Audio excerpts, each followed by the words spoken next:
الحمد لله نحمده ونستعينه ونستغفره ونؤمن به ونتوكل عليه ونعوذ بالله من شرور أنفسنا ومن سيئات أعمالنا من يهده الله فلا مضل له ومن يضلل فلا هادي له ونشهد أن لا إله إلا الله وحده لا شريك له ونشهد أن سيدنا ومولانا محمدا عبده ورسوله أما بعد فأعوذ بالله من الشيطان الرجيم بسم الله الرحمن الرحيم إن عدة الشهور عند الله 12 شهرا في كتاب الله 12 شهرا في كتاب الله يوم خلق السماوات والأرض منها 4 حرم وقال رسول الله صلى الله عليه وسلم من رأى منكم منكرا فليغيره بيده فإن لم يستطع فبلسانه وإن لم يستطع فبقلبه أو كما قال عليه الصلاة والسلام صدق الله العظيم وصدق رسوله النبي الكريم ونحن على ذلك لمن الشاهدين والشاكرين والحمد لله رب العالمين يا رب صل وسلم دائما أبدا على حبيبك خير الخلق كلهم. ایک مرتبہ درود شریف پڑھنا.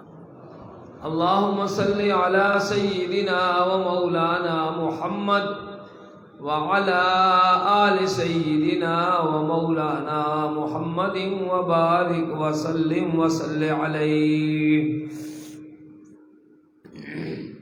حضرات محترم، سب سے پہلے تو میں حضرت مولانا عطا اللہ بندیالوی دامت برکاتہم العالیہ اور اپنے بھائی مولانا عصمت اللہ صاحب ان کی پوری ٹیم کو زبردست خراج تحسین پیش کرتا ہوں کہ ختم نبوت کے مشن کو آگے پہنچانے کا جیسے حق تھا، آپ نے اس کانفرنس میں ان سارے لوگوں کو بھرپور طریقے سے جمع کر لیا ہے، اور میرا نہیں تصور تھا کہ لوگ اتنے شوق ذوق اور توجہ انہماک کے ساتھ یہاں موجود ہوں گے. بہرحال کانفرنس کی انتظامیہ کو میں خراج تحسین پیش کرتا ہوں. اللہ پاک اس محنت کو، خدمت کو اپنی بارگاہ میں قبول فرمائے. ابھی میرا خیال ہے وہ جو ہم سن رہے تھے آڈیو پروگرام یعنی تقریر علامہ احسان الہی صحیح ظہیر رحمۃ اللہ تعالی علیہ کے فرزند ان کا ہی تھا. غالباً انہوں نے آنا تھا، کوئی عذر بن گیا ہوگا، لیکن میں تو یہ سمجھتا ہوں کہ ختم نبوت کے مشن کے لیے جب کہیں کوئی پکار آئے تو پھر اور کوئی عذر نہیں. ہمارا سب سے بڑا عذر اور سب سے بڑی مجبوری جو ہے نا وہ عقیدہ ختم نبوت. اس لیے میں اپنے آپ کو آپ کے درمیان پا کر خوشی محسوس کر رہا. ویسے بھی آپ کے چہروں سے جو بات نظر آ رہی ہے وہ مجھے یہ نظر آ رہی ہے کہ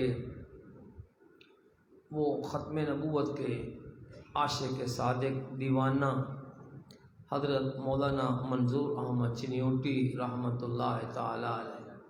آپ میں سے بہت سارے لوگ ہوں گے جو ان کے چاہنے والے ہوں گے، جنہوں نے ان کو سن رکھا ہوگا، اور یہ میرے اور آپ تک کی موقوف نہیں ہے بات۔ ایک نئے ڈی سی صاحب آئے تو ان سے تعارف ہوا، وہ ان کا گاؤں قادیانیوں کی یرغمالی میں تھا۔ انہوں نے بتایا کہ میرے دادا جی پہلے مسلمان تھے، دائیں بائیں کے سارے قادیانی تھے، ادھر آپ کے خوشاب کے ہی رہنے والے۔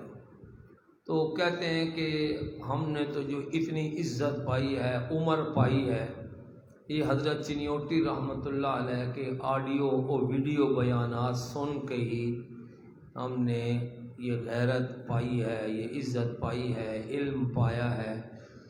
اور انہوں نے بتایا کہ ان کے دادا جی جو تھے اپنے زمانے میں حضرت چنیوٹی رحمۃ اللہ علیہ کو اپنے ہاں بلایا کرتے تھے، بیانات کروایا کرتے۔ یہ ایک تسلسل ہے اس خدمت کا، اس جذبے کا جو سیدنا صدیق اکبر رضی اللہ تعالی عنہ نے امت کو دیا۔ میں نے جو آیت تلاوت کی ہے وہ سورۃ توبہ کی ہے، 10ویں پارے، اور بظاہر تو اس کا جو ہے وہ یہ جو ہمارا عنوان ہے سالانہ ختم نبوت و عظمت صحابہ، اس کانفرنس سے کوئی بظاہر تو جوڑ نہیں ہے، لیکن میں نے ایک جوڑ لگانے کی کوشش کرنی، اور وہ یہ کہ یہ مہینہ کون سا ہے بھلا؟ سفر کا ہے، اور انگریزی والا مہینہ کون سا ہے؟ عیسوی ہے ستمبر۔ تو سفر کے مہینے سے آپ کو ایک لطیفہ سنانا ہے جی مرزا قادیانی کا۔ تو اس کے بعد جو میں نے ایک حدیث پاک پڑھی ہے اس پر ایک تنبیہ ہے، وہ کر کے تو وہ اصل بیان تو خطیب بے بدل حضرت مولانا عطا اللہ صاحب کا ہی ہوگا، ٹھیک ہے۔ یہ جو میں نے آیت پڑھی ہے اس میں اللہ رب العزت یہ بیان فرماتے ہیں، ان عدت الشہور عند اللہ 12 شہرا فی کتاب اللہ یوم خلق السماوات والارض، کہ مہینوں کی گنتی تعداد اللہ تعالیٰ کے نزدیک 12 ہیں، یعنی سال کے مہینے کتنے ہیں؟ 12۔ اور کب سے ہیں؟ فی کتاب اللہ، جو اللہ کی کتاب ہے نا قرآن مجید، قرآن مجید فرقان حمید میں اللہ پاک بتا رہے ہیں کہ اللہ قرآن مجید کے مطابق سال کے مہینوں کی گنتی کتنی ہے؟ 12۔ اور قرآن پاک کب سے ہے؟ ایک واقعہ سیاہ ستہ میں نقل ہے کہ حضرت عالم مثال کی بات ہے، حضرت آدم علیہ السلام اور حضرت موسیٰ علیہ السلام کا آپس میں ٹاکرا ہو گیا، مناظرہ کہہ لو، کوئی یعنی آمنے سامنے کا کلام ہو گیا، ظاہر بات ہے عالم مثال کا ہی ہے۔ تو حضرت موسیٰ علیہ السلام نے کہا، ابا جی آپ کی وجہ سے ہمیں جنت سے نکلنا پڑا، اور یہ دنیا کے جھمیلوں میں ہم آ گئے۔ تو حضرت آدم علیہ السلام نے فرمایا، حضرت موسیٰ علیہ السلام سے فرمایا، یہ بتاؤ کہ یہ جو تورات ہے، تورات کتاب جو تمہارے اوپر نازل ہوئی ہے، یہ کب کی تیار ہے، کب کی لکھی ہوئی ہے؟ تو حضرت موسیٰ علیہ السلام نے فرمایا اپنے ابا جی کو، حضرت آدم علیہ السلام کو، کہ آپ کی پیدائش سے 40 سال پہلے یہ لکھی گئی تورات۔ تو حضرت آدم علیہ السلام نے فرمایا بھائی اس تورات میں یہ بات ہے کہ نہیں کہ وَعَصَىٰ آدَمُ رَبَّهُ فَغَوَىٰ، یہ آیت اس میں ہے کہ نہیں؟ تو انہوں نے کہا ہے۔ تو آپ نے فرمایا کہ بھائی مجھے اس بات پر کیوں کوستے ہو جو بات میری پیدائش سے بھی 40 سال پہلے لکھی گئی۔ مقصد یہ ہے کہ یہ قرآن پاک یہ کیا ہے؟ کلام اللہ، یہ کیا ہے؟ اللہ کا کلام۔ اور اللہ جیسے ازلی ہیں، ابدی ہیں، یہ کلام اللہ اللہ کی صفت ہے، اللہ کا کلام ہے، اللہ کی صفت ہے۔ تو جب سے اللہ پاک ہے اس وقت سے یہ اللہ کا کلام، ٹھیک ہے، یعنی ازل سے یہ کلام ہے اللہ پاک۔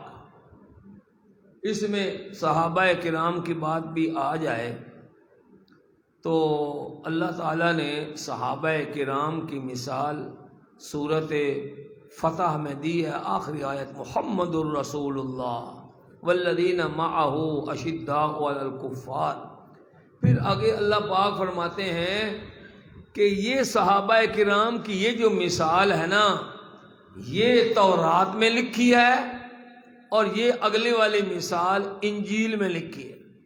اب آپ بتاؤ کہ جب تورات اور انجیل ہمارے ابا حضرت آدم علیہ السلام کی بھی پیدائش سے پہلے کی ہے موجود اللہ کا کلام، تو اللہ پاک نے صحابہ کرام کی صفات تو اس وقت سے بیان کر دی۔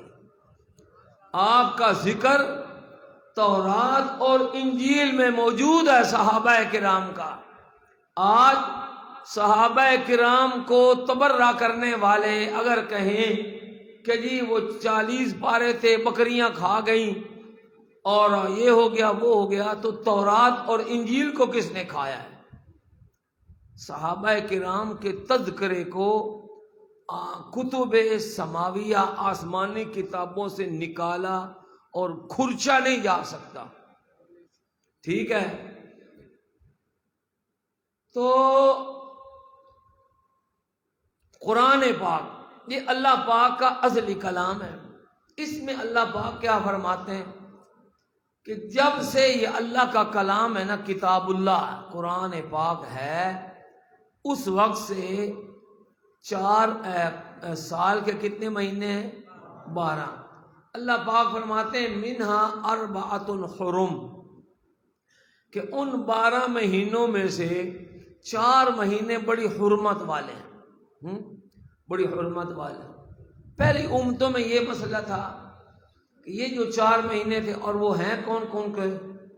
ذی القعدہ، ذی الحجہ، محرم اور آگے جا کر رجب۔ کون کون سے مہینے؟ ذی القعدہ، ذی الحجہ، محرم اور رجب۔ اللہ پاک فرماتے ہیں کہ یہ 4 مہینے بڑی حرمت والے ہیں۔ تو پہلی امتوں میں تو یہ معاملہ تھا کہ ان مہینوں میں جنگیں نہیں ہوتی تھی، جنگ نہیں لڑ سکتے، لڑائیاں نہیں ہوتی تھی، بڑا احترام حرمت والے مہینے تھے۔ اور علماء نے لکھا ہے کہ یہ جو 4 مہینے ہیں نا، ان میں عبادت کرنے کا ثواب بھی بہت زیادہ ہے، اور اگر گناہ کریں گے تو گناہ بھی بہت زیادہ ہے۔ اور ایک اور بات کہ ان مہینوں میں اگر آپ اپنے اندر کسی اچھے کام کی عادت ڈال لیں گے نا، تو وہ باقی جو 8 مہینے ہیں نا، ان میں بھی وہ عادت آپ کی پکی ہو جائے۔ اللہ پاک ہمیں پھر یہ مہینے نصیب فرما دے۔ اب تو آپ نے بتایا ہے کہ اب ہے سفر کا مہینہ، اللہ زندگی دے گا، رجب بھی آ جائے گا انشاءاللہ، ذی القعدہ، ذی الحجہ، محرم بھی آ جائے گا۔ اللہ ہم سب کو نیکی کی توفیق عطا فرمائے۔ تو اللہ رب العزت کے نزدیک مہینوں کی تعداد ہے 12، ان میں سے اللہ پاک نے فرمایا منہا 4 حرم، کہ ان میں سے 4 مہینے جو ہیں وہ ہیں حرمت والے۔ اب جو سارے ماشاءاللہ اسلامی ذہن والے ہیں تب ہی یہاں آپ بیٹھے ہیں. اگر کوئی اور آج کل کے جو نئے پروگرام آ رہے ہیں نا اس ذہن کے ہوں گے تو شاید آپ نہ یہاں ہوتے. یہ جو 12 مہینے اللہ نے بنائے، 12 مہینے ہیں، 12 موسم نہیں ہے، 12 مہینے ہیں قرآن میں، ٹھیک ہے نا. اچھا، تو یہ جو 12 مہینے ہیں ان میں سے پہلے مہینے کا کیا نام ہے؟ جواب آپ نے دینا ہے تو لطیفہ آپ کو سمجھ آ جائے. پہلے مہینے کا کیا نام ہے؟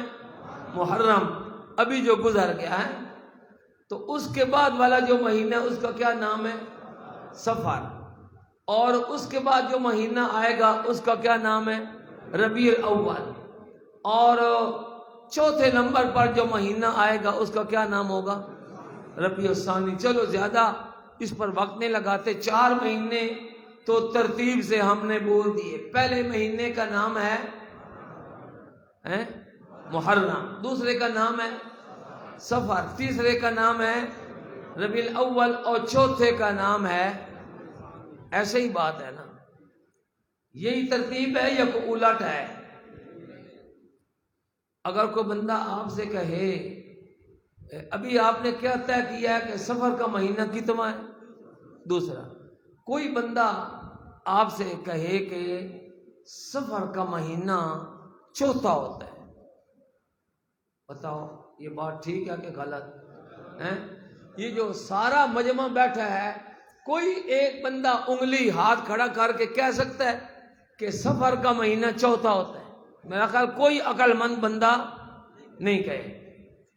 اور جو بندہ بضد ہو، ضد کی ہو اس نے، حتیٰ کہ اپنی کتابوں میں لکھ مارا ہو کہ صفر کا مہینہ چوتھا مہینہ ہوتا ہے، اس آدمی کے بارے میں آپ کیا کہیں گے؟ ہیں پاگل. ایک رائے کیا کہیں گے اس کو؟ پاگل. آپ کیا کہتے ہیں؟ آپ کیا اس کے بارے میں ہیں؟ کذاب. اور کوئی رائے؟ گدھا تو بولتا کوئی نہیں، وہ جنت آخر میں تو جا کر بولے گا، اب تو بولے گا نہیں. بہرحال اللہ تعالیٰ بلوانا چاہیں تو بول ہی دے. ہاں جاہل. چلو پاگل ہیں، کیا کھپتی بنگی، چلو آپ جو سمجھے. بہرحال تو ایک شخص ہے وہ کہتا ہے کہ صفر کا مہینہ چوتھا ہوتا ہے. آپ نے ابھی کہا کہ وہ پاگل ہوتا ہے، بھنگی ہوتا ہے اور جاہل ہوتا ہے، گدھا ہوتا ہے. اب آپ یہ بتاؤ کہ گدھا، بھنگی، جاہل، پاگل وہ نبی ہو سکتا ہے؟ نہیں، نہ ہو سکتا. اور جو بندہ ایک طرف یہ کہے کہ صفر کا مہینہ چوتھا ہوتا ہے پھر وہ کہے کہ میں اللہ کا نبی بھی ہوں، پھر آپ اس کو نبی مان لیں گے؟ بلکہ آپ کیا کہیں گے؟ جاہل، پاگل ہیں، کذاب، جو بھی آپ نام دیں. ہمارے زمانہ سے اب ہم تو جو بیٹھے ہمارے زمانہ کا تو نہیں ہے، یعنی زمانہ قریب کا ایک شخص جس کا نام ہے مرزا غلام احمد قادیانی. مرزا غلام قادیانی.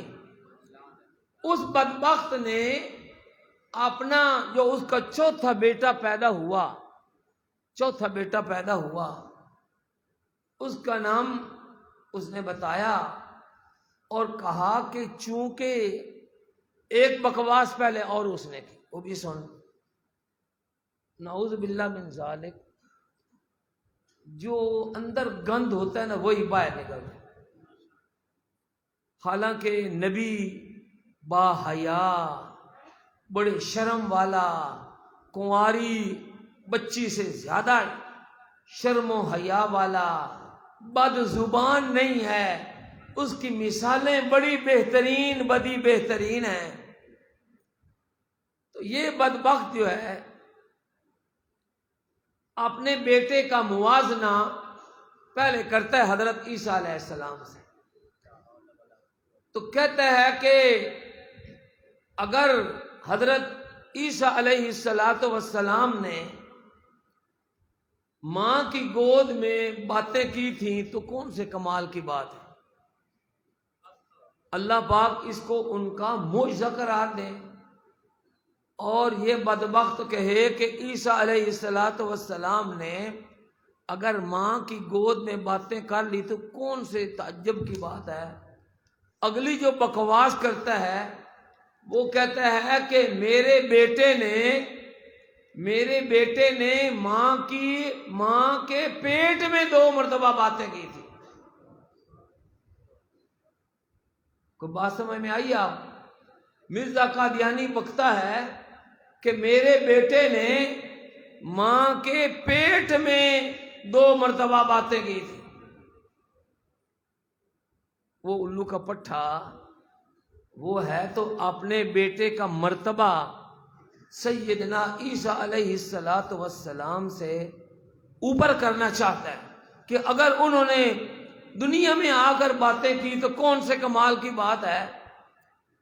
تو میرے بیٹے تو ابھی پیدا بھی نہیں ہوا تھا، ماں کے پیٹ میں تھا اور اس نے 2 مرتبہ باتیں کی تھی۔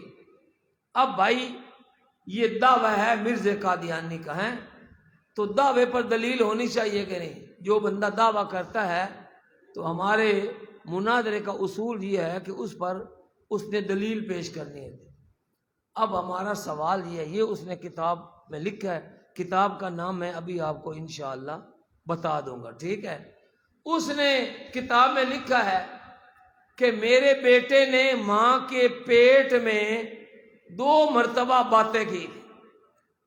تو بھائی پہلا سوال یہ ہے کہ مرزا قادیانی تو کہہ رہا ہے کہ میرے بیٹے نے ماں کے پیٹ میں باتیں کی تھی، تو ظاہر بات اس نے ہی سنی ہوگی،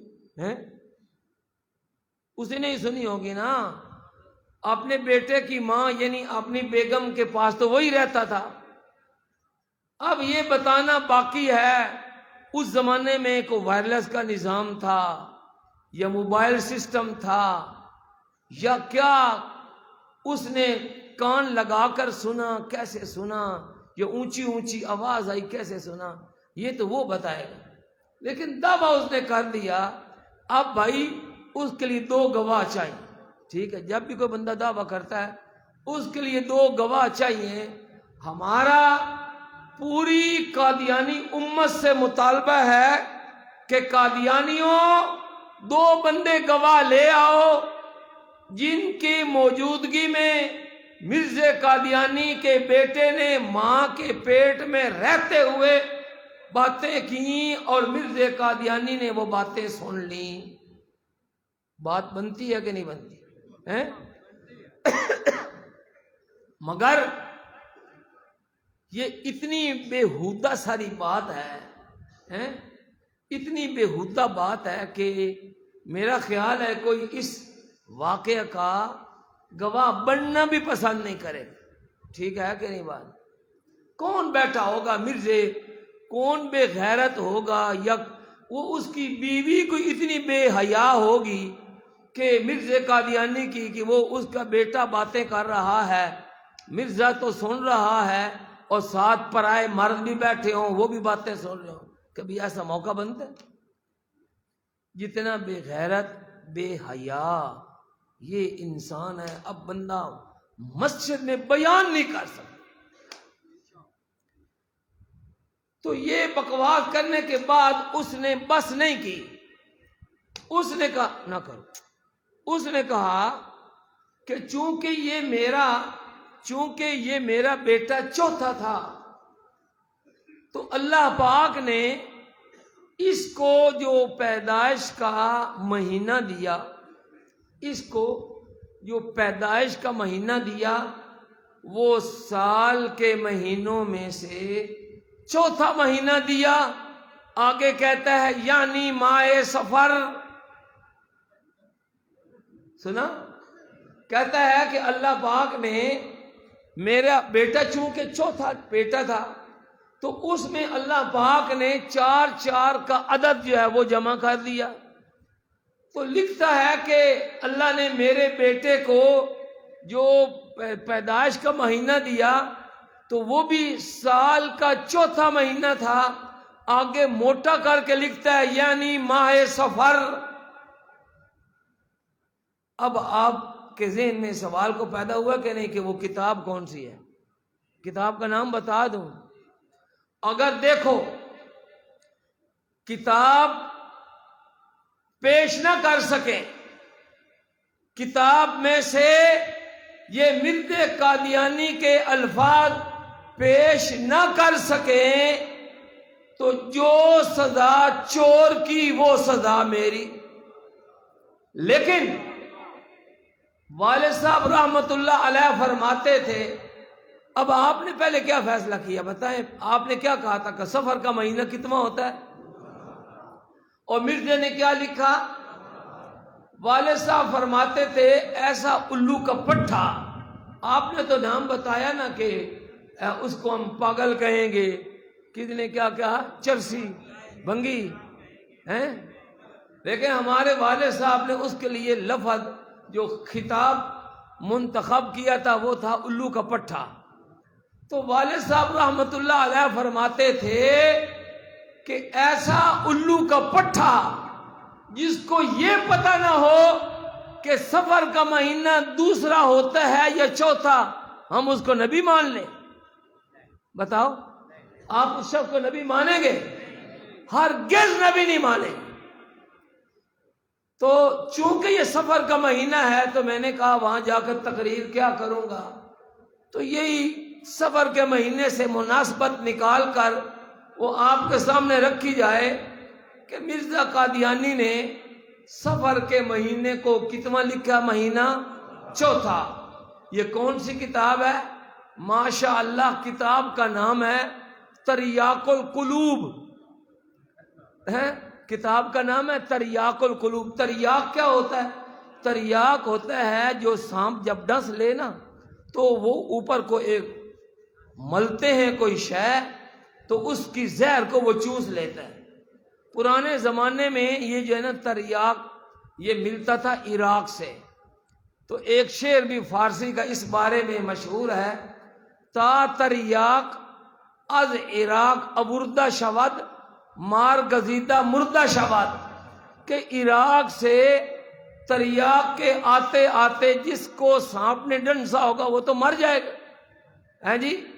تو کتاب کا نام ہے ماشاء اللہ تریاق القلوب، کہ دلوں کے اندر جو زہریلے مادے گھسے ہوئے ہیں، بھرے ہوئے ہیں، جب ماشاء اللہ آپ اس کتاب کا مطالعہ کریں گے تو آپ کے دل کے اندر سے شکوک شبہات سارے کافور ہوتے جائیں گے اور ایسے آپ صاف ستھرے ہو جائیں گے جیسے تریاق کسی کو اوپر مال دیں اور اس سے وہ سانپ کی زہر چلی جاتی ہے. آپ کے دل بھی ایسے صاف ہو جائیں گے. ایمانداری سے بتائیں کہ یہ جو تریاق القلوب کی کتاب ہے جس میں مرزا قادیانی بکتا ہے کہ سفر کا مہینہ چوتھا مہینہ ہوتا ہے، اس کتاب کے پڑھ سے آپ کو کوئی ایمان کی روشنی ملے گی یا پہلے والا ایمان بھی غائب ہوگا؟ اور خرابی پیدا ہوگی. اور آگے سنو، اس کے آگے لکھتا ہے، پہلی بات تو یہ ہو گئی کہ مہینوں میں سے چوتھا مہینہ دیا یعنی ماہ سفر. آگے لکھتا ہے کہ ہفتہ کے دنوں میں سے جو دن دیا نا، ہفتہ کے دنوں میں سے جو دن دیا وہ دن بھی چوتھا تھا یعنی کہ چہار شنبہ. اب جو ہمارے جو عربی مدارس والے ہیں نا یہ تو فارسی پڑھتے تھے، اب تو چھوڑ ہی دی، بہرحال ہم نے تو اپنے زمانے میں پڑھی تھی. تو وہ یہ اب جس کو فارسی آتی وہ اس کو سمجھے گا نا. کہتا ہے کہ اس کو ہفتے کے دنوں میں سے جو دن دیا وہ بھی چہار شنبہ کا تھا.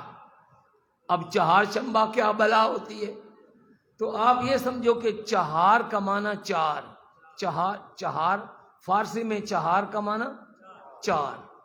تو اب مرزا قادیانی نے چہار شنبے کو کہا ہے کہ یہ ہفتے کا چوتھا دن ہوتا ہے۔ اب آپ بتائیں ویسے کہ ہفتے کا چوتھا دن کون سا ہوتا ہے بھلا؟ ہے زور سے بولیں۔ آج کیا دن ہے؟ آج جمعہ کا دن ہے، اور تاریخ کیا ہے؟ 23 ستمبر، اور سفر کی بھی اس کے قریب ہی ہے کچھ، ہے نہیں؟ کتنی ہو گئی؟ 27۔ اچھا، تو آج جمعہ کا دن ہے، یہ تو آج چھٹی ہے، اس کو تو کوئی نہیں نہ گننا۔ اب کل سے ہفتہ شروع ہوگا، ٹھیک ہے؟ تو پہلا ہفتے کا پہلا دن، اس کا کیا نام ہے؟ ہفتے کو کیا کہتے ہیں؟ ہفتہ ہی کہتے ہیں، اور پرانی زبان میں اس کو سنیچر بھی کہتے ہیں۔ اچھا، پہلا دن ہو گیا ہفتہ، دوسرا دن کیا ہو گیا؟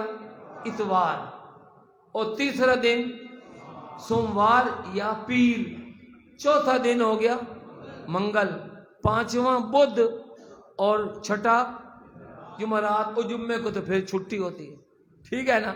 تو پہلا دن ہفتے کا کیا ہوا؟ اس کا نام ہے ہفتہ، دوسرا اتوار، تیسرا سوموار، اور چوتھا منگل، ٹھیک ہو گیا؟ منگل ہفتے کا چوتھا دن ہوتا ہے۔ دیکھو اللہ پاک نے بتایا مشرکین کی عادت، وہ لڑائیاں کرتے تھے نا، تو اپنی مرضی سے کبھی ذیقعدہ کا نام رجب رکھ دیا، اور کبھی رجب کا نام محرم رکھ دیا، آگے پیچھے۔ وہ مشرکین مکہ جو تھے نا، وہ مہینوں کو آگے پیچھے کرتے تھے، تو مرزا قادیانی نے بھی انہی کی چال چلی ہے، تو سفر کو سال کا چوتھا مہینہ کہہ دیا۔ اب چونکہ وہ سلطان القلم تھا، قلم کا بادشاہ تھا، بڑی فارسی بھی جانتا تھا، انگریزی بھی بڑی لکھتا تھا، پشتو بھی لکھتا تھا، پنجابی، اردو، سنسکرت، بلکہ مرزا قادیانی نے خود لکھا ہے کہ مجھے بسا اوقات ایسی زبانوں میں بھی وہی ہوئی ہے کہ جس کی مجھے سمجھ ہی کوئی نہیں آتی، اور حکیم نور الدین اور دوسرے اپنے خلیفوں کے پاس بھیجتا تھا کہ بتاؤ اس کا مطلب کیا ہے۔ اس کی ایک وہی ہے، وہ ہے ہوا شانا ناسا پلاٹوس یا پلاتوس، کوئی سمجھ آئی آپ؟ کوئی سمجھ؟ محمل، اور انگریزی کی تو اس کو بڑی مشہور ہے، آئی لو یو، یہ اس کی وہی ہے، ان کا جو تذکرہ ہے وہی ہے مقدس، اس کے اندر موجود ہے یہ وہی آئی ود یو، وہ سارے ان بن شن۔ تو حضرت صاحب کو روب جمانے کا بڑا شوق تھا، ایسے آج کل بھی بندے نا الٹی سیدھی باتیں کر دیتے ہیں، میں تمہیں حضور صلی اللہ علیہ وسلم کی سنت سے بھی آزاد کروانا چاہتا ہوں، پتہ نہیں ادھر سے آزادی دلوا کر کرنا کیا، کوئی سمجھ نہیں آتا، آگے پیچھے کا کلام کا ربط کی کوئی نہیں۔ تو اب مرزا صاحب کہتے ہیں اب آپ نے تو اردو کے نام تو آگے ہفتے کے ہیں، تو اب فارسی کے بھی یاد کر لو، کبھی کام آئیں گے۔ تو مرزا کہتا ہے کہ مہینہ تو چلو مل گیا، سفر کا چوتھا مہینہ، اب کہتا ہے کہ ہفتے کے دنوں میں سے جو دن دیا وہ بھی ہفتے کا چوتھا دن تھا، آگے کہتا ہے یعنی چہار شنبہ۔ اب ہمیں کیسے پتہ چلے گا چہار شنبہ کیا ہوتا ہے؟ تو اب آپ سنو کہ فارسی میں ہفتے کے دنوں کے نام کیا ہے۔ فارسی میں جیسے ہمارا ہے نا ہفتے کا دن پہلا، ہم اس کو کہتے ہیں ہفتہ یا سنیچر، تو فارسی والے کہتے ہیں شنبہ۔ کیا کہتے ہیں؟ شنبہ۔ تو اب شنبہ کتنا دن ہو گیا ہفتے کا؟ پہلا۔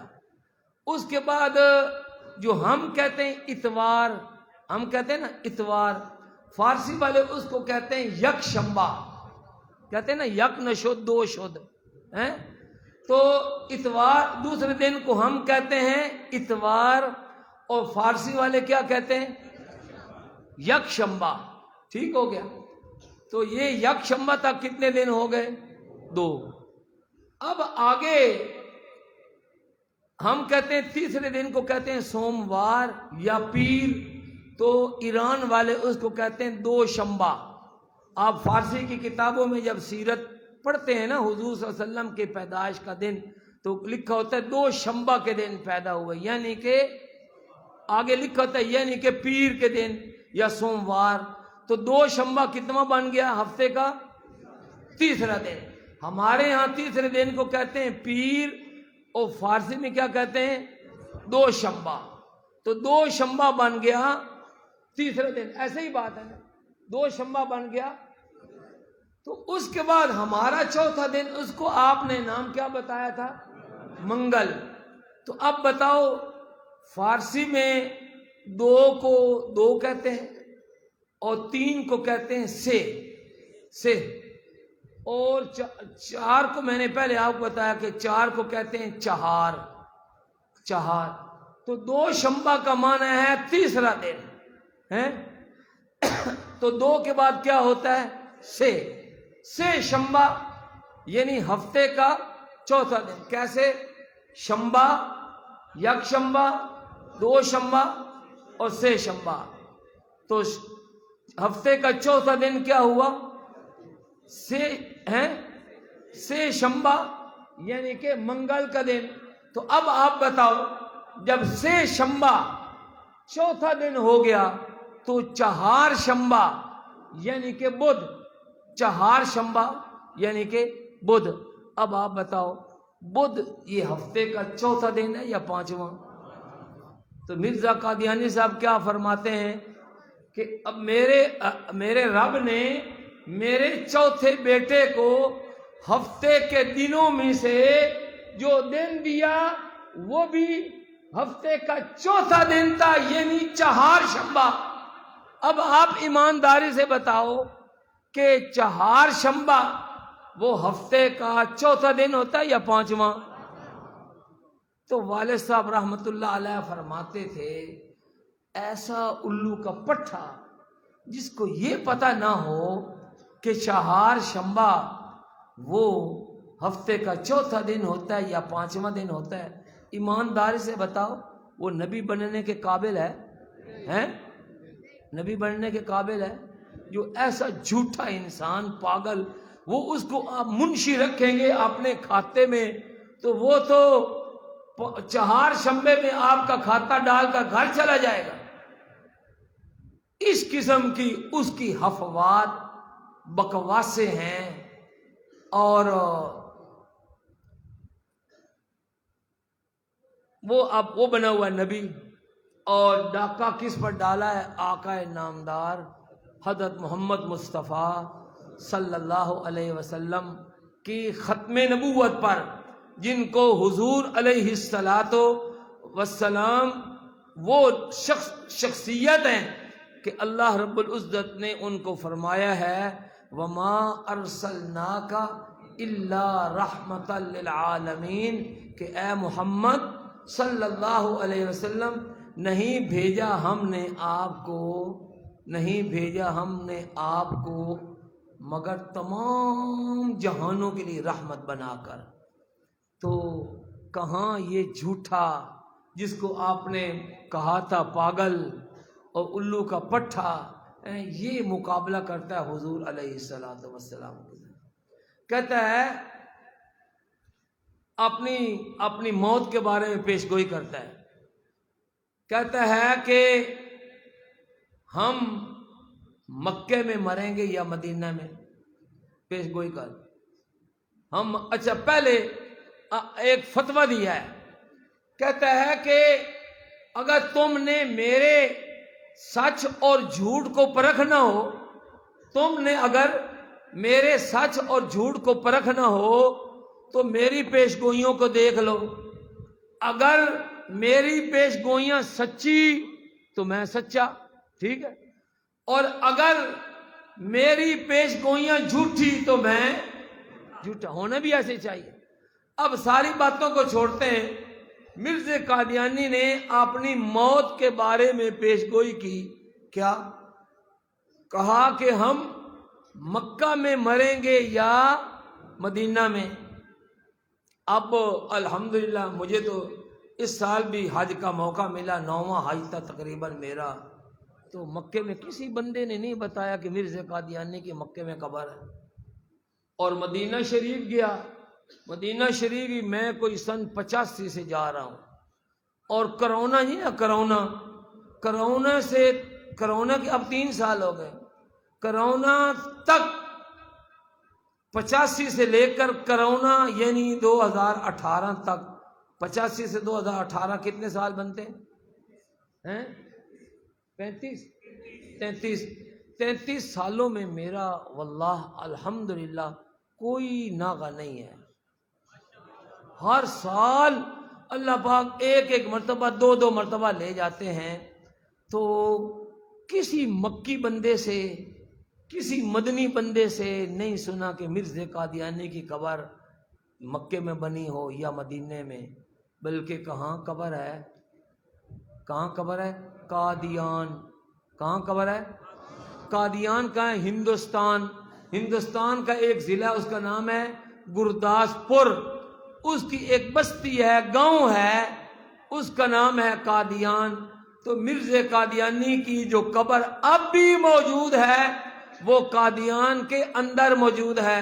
مرزا قادیانی نے کہا تھا کہ میری سچ اور جھوٹ کو پرکھنا ہو تو میری پیش گوئیوں کو دیکھ لو، اگر میری پیش گوئی سچی تو میں سچا، میری پیش گوئی جھوٹی تو میں جھوٹا۔ اب آپ بتاؤ کہ مرزا قادیانی اگر سچا ہوتا تو اس کی قبر کہاں ہونی چاہیے تھی؟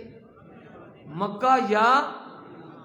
اب اس کی قبر ہے قادیان میں۔ کسی قادیانی سے پوچھو تمہارے ابا جی کی قبر کہاں ہے؟ وہ کیا کہے گا؟ وہ ہے قادیان میں۔ اور اس کو ساتھ یہ بتاؤ کہ مرزا قادیانی تو یہ لکھا ہے اپنی کتابوں میں، تو اب ہم اس کو پیش گوئی کے مطابق سچا کہیں یا جھوٹا؟ حضرات محترم، جو اس نے باتیں کی ہیں، لکھی ہیں، ایک ایک بات اس کے منہ کے اوپر ایک زوردار تماچا ہے، تماچا۔ ایک کتاب میں لکھتا ہے کہ 3 شہروں کا نام بڑے اعزاز کے ساتھ قرآن مجید میں درج کیا گیا ہے، یعنی 3 شہروں کا نام قرآن پاک میں کون سے کہتا ہے؟ مکہ اور مدینہ اور قادیان۔ مکہ اور مدینہ اور قادیان۔ ہم مانتے ہیں قرآن پاک میں مکہ کا لفظ نام موجود ہے اور مدینہ شریف کا نام بھی موجود ہے۔ یہاں بلا مبالغہ میں کہوں گا سینکڑوں حفاظ کرام موجود ہوں گے، کسی کو اس کے رب کی قسم دے کر پوچھو کہ اتنی مدت جو تمہیں ہو گئی، میں نے بھی 1971 میں قرآن پاک حفظ کیا تھا، کتنے سال ہو گئے؟ کوئی 51 سال ہو گئے تقریباً۔ خدا کی قسم میں نے آج تک قرآن مجید میں قادیان کا نام نہیں دیکھا۔ ابھی مجھے کسی نے 5000 روپیہ انعام دیا ہے، میں آپ کے سامنے یہ اعلان کر جاتا ہوں کہ یہ میرے پاس ہے 5000 روپے والا، یہ دیکھو یہ نوٹ، کڑکڑا نوٹ۔ کسی قادیانی کو کہو کہ الو کے پٹھے تمہارے ابا نے لکھا ہے کہ قرآن پاک میں قادیان کا لفظ موجود ہے، یا تو ہمیں قادیان سے قرآن پاک سے قادیان کا لفظ دکھاؤ، ورنہ مانو کہ مرزا قادیانی نے جھوٹ بولا ہے۔ ٹھیک ہے؟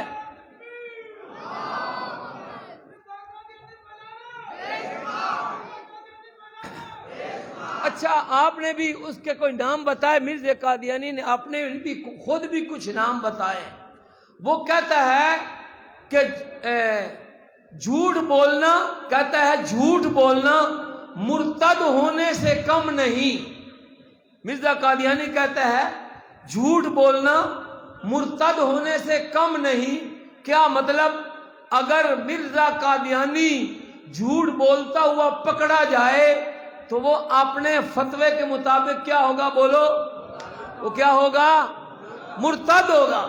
اب آپ مرزا قادیانی کسی قادیانی کو پکڑیں جس کو بڑا ہیضہ آیا ہو کہ مرزا بتاؤ جی عیسیٰ علیہ السلام کدھر گئے، امام مہدی کدھر گئے، اسی مرزے کو امام مہدی مان لو، اسی کو عیسیٰ ابن مریم مان لو، تو اس کو کہو کہ تمہارے ابا نے لکھا ہے کہ قرآن پاک میں قادیان کا لفظ موجود ہے، یا تو ہمیں قرآن پاک سے قادیان کا لفظ دکھاؤ، یا پھر مانو کہ مرزا قادیانی نے جھوٹ بول کر اپنے آپ کے لیے مرتد کا خطاب پسند کیا ہے، یا قرآن پاک سے قادیان کا لفظ دکھاؤ، یا مانو کہ مرزا قادیانی نے جھوٹ بول کر مرتد ہونے کا ارتکاب کیا ہے۔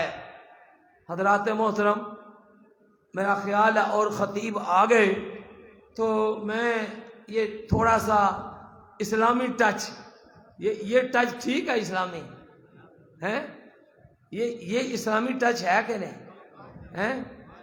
تو یہ تھوڑا سا اسلامی ٹچ میں نے آپ کو دیا ہے۔ آج خدا کی قسم ایک ویڈیو میرے ساتھی آئے ہوئے ہیں، وہ انہوں نے مجھے دکھائی ہے، تو اب یہ اللہ کا گھر ہے، یہاں بیٹھ کر وہ ویڈیو دکھائی نہیں جا سکتی۔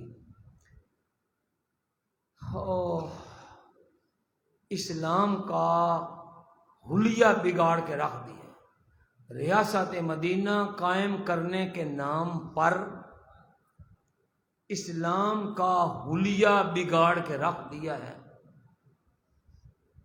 ابھی وہ جینڈر والا کیس چلا ہوا ہے، میں بھی کل صوبائی اسمبلی پنجاب میں اس کے خلاف قرارداد جمع کروا آیا ہوں کہ جس میں پروگرام ہے، اس میں پروگرام ہے کہ لڑکوں کو اجازت دے دو لڑکے کے ساتھ شادی کر دے، یا لڑکی کو اجازت دے دو لڑکی کے ساتھ شادی کر دے، لڑکے کو اجازت دو کہ اچھا بھلا مرد ہے، اس کو اجازت دو کہ وہ آپریشن کروا کے تو وہ لڑکی بن جائے ہے جی، اور اس کے بعد وہ اس سے پوچھو تم کون ہو، لڑکا ہے تمہیں نظر آ رہا ہے اس کی داڑھی مونچھیں باقی بھی اس کے جو سامان ہے وہ سارا وہ ہمیں نظر آ رہا ہے مردوں والا، لیکن اب وہ فیصلہ کیا ہو گیا ہے کہ اس سے پوچھو تم کیا، وہ جو کہے نا اپنے لیے نسل پسند کرے جنس پسند کرے بھلے کچھ ہو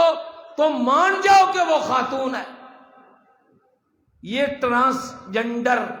جینڈر یہ قانون بن رہا ہے، وہ ایسے بے حیا لوگ ہیں حکومت والے، کسے باشد نون لیگ ہو، پی ٹی آئی ہو، پیپل پارٹی ہو، جب قرآن کے مقابلے میں آئیں گے تو ہم ان کو اپنے جوتے کی نوک پر رکھیں گے۔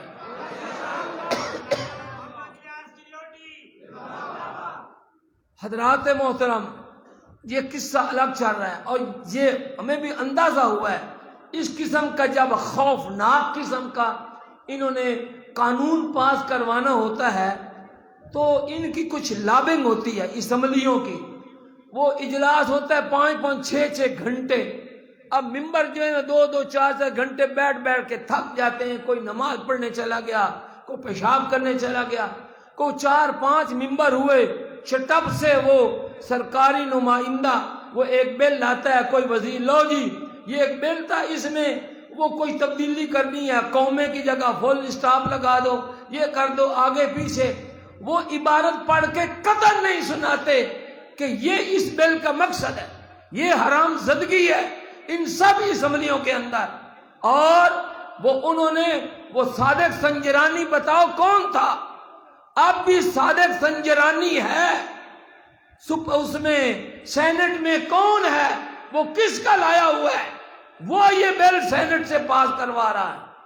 لیکن حضرات محترم اب معاملہ اس بل سے آگے نکل گیا ہے، انشاءاللہ آپ جیسے زندہ لوگ قرآن کو حدیث کو ختم نبوت کو ماننے والے ہوں گے، انشاءاللہ یہ ٹرانسجینڈر والا بل پاس نہیں ہوگا، بولو پاس نہیں ہوگا انشاءاللہ، یہ مسلمانوں کی لاشوں سے گزر کر یہ بل بنے گا انشاءاللہ۔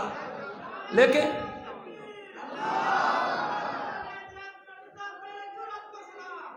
میں آپ کو بات بتانا چاہتا ہوں، کسی کو اگر شوق ہوا تو وہ ویڈیو دیکھ لینا، لیکن اب اس کو کیا کیا جائے؟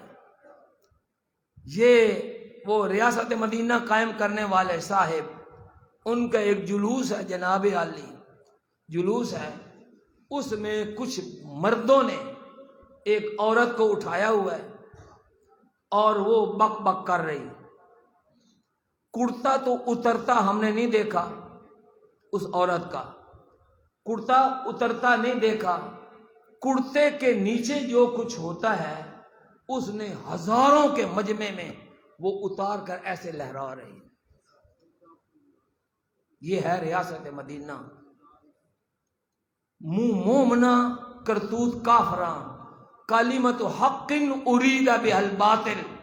حضرات محترم، میں نے حدیث پاک پڑھی ہے، حضور علیہ السلام فرماتے ہیں من رأى منکم منکرا فلیغیر بیدہ، جو آدمی تم میں سے کوئی منکر چیز کو دیکھے اس کو چاہیے کہ اپنی زور بازو سے اس کو تبدیل کر دے، ہٹا دے اس کو۔